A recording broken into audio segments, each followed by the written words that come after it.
Welcome to the Excellent Sound Crew YouTube channel, where we post mixes but also do DJ gear reviews and tutorials. Today, we're diving into the Pioneer DDJ-REV7, a 2-channel DJ controller that blends old school vinyl with digital technology. Whether you're a seasoned scratch DJ or just looking to upgrade your setup, this controller might be the one for you, or perhaps not. Let's get into it. First, let's talk about the standout feature, these motorized jog wheels. They're supposed to feel like real vinyl, and they kind of do, but they don't.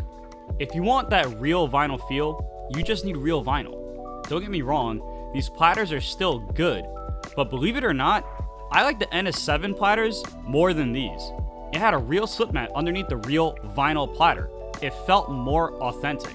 The REV7, this platter does not have a piece of real vinyl on it. It's got something that's similar to it, but it's not a piece of real vinyl, and you don't get that feeling of the slip mat underneath.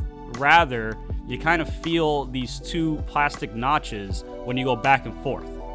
Sidebar though, the NS7 was 50 pounds, and this is half the weight at about 25 pounds. I lugged my NS7 to many gigs, so the weight reduction here is a big deal for me. Anyway, where these jog wheels do exceed is with the on-jog displays, giving you essential info like waveforms, BPM, and the playback position right where you need it, so you can stop staring at your laptop and focus a little bit more on your audience. The instant scratch feature, when enabled, gives 4 built-in scratch samples. When the button is not enabled, these same buttons just work cue points 1 through 4. This is cool in that you can quickly load a scratch sample on the fly whenever you want. Now let's move to the mixer. The layout mirrors Pioneer's DJM-S mixers, so if you're used to those, you'll feel right at home. Looking at the effects section, it's really similar to the S9 and S11 mixers. The DDJ-REV7 has 6 different effect buttons, but these can be assigned to 22 different effects that are built into the REV7, which is pretty cool. The EQ area should be straightforward, and each channel has a dedicated filter knob. Let's talk about the crossfader. It's smooth, it's precise, it's built to withstand aggressive use. You can adjust the feel, which is not something that is common on most controllers. And of course, you can adjust the curve of your channel faders.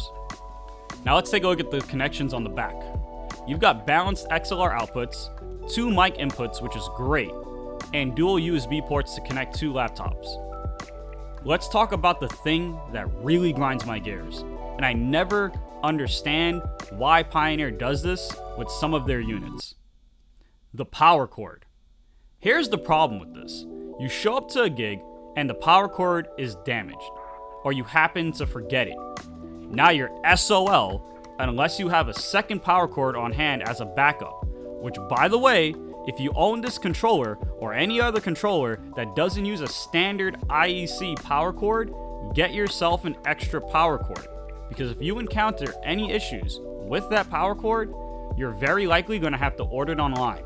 And if you show up to your gig, that's not going to work out for you. If it was a standard IEC power cord, you could grab that from anywhere around your own house, or if you're at a venue, you could probably borrow it from some other electronic device that's not in use at that time.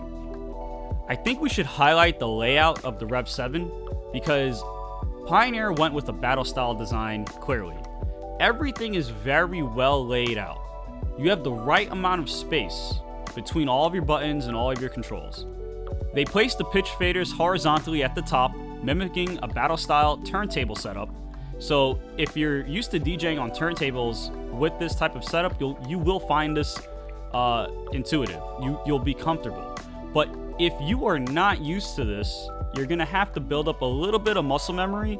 And I'm only bringing this up not to fault the controller, but just to let you be aware that when you first use this unit, if you're not used to it, just in your mind, be prepared to build up some muscle memory so you can get to your controls quickly. The main thing that I want to compliment though is that everything is spaced out well. These buttons are the right size and you don't feel overcrowded. There's not a lot here that you'd never use. But there is this. 33 RPM versus 45 RPM. I'm not sure why I'd want to jump the pitch or tempo up so dramatically by changing the speed from 33 RPM to 45 RPM. If you have good ideas for why you might use this feature, let me know in the comments, because right now, I can't really think of it. So who is this controller for? If you're someone who loves your turntables, but wants to downsize to something more compact, is simple to set up at a gig, and just more mobile friendly, this is a fantastic option. It's portable and packed with all the features that you'd want as a DJ today. Unfortunately for me though, this unit will not be staying with me.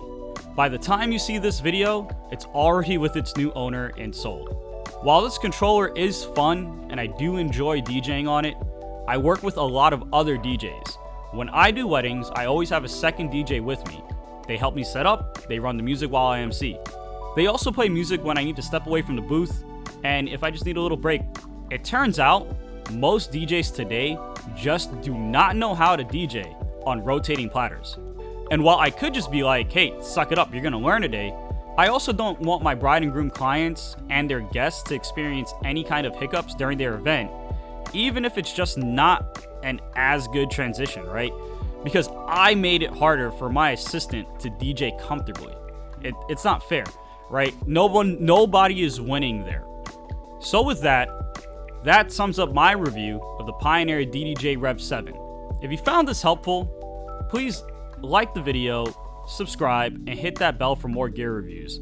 Obviously, we don't favor any pieces of gear. We're not here to make every piece of gear sound excellent. I try my best to be as truthful and thorough with all of my reviews and giving you my honest opinion.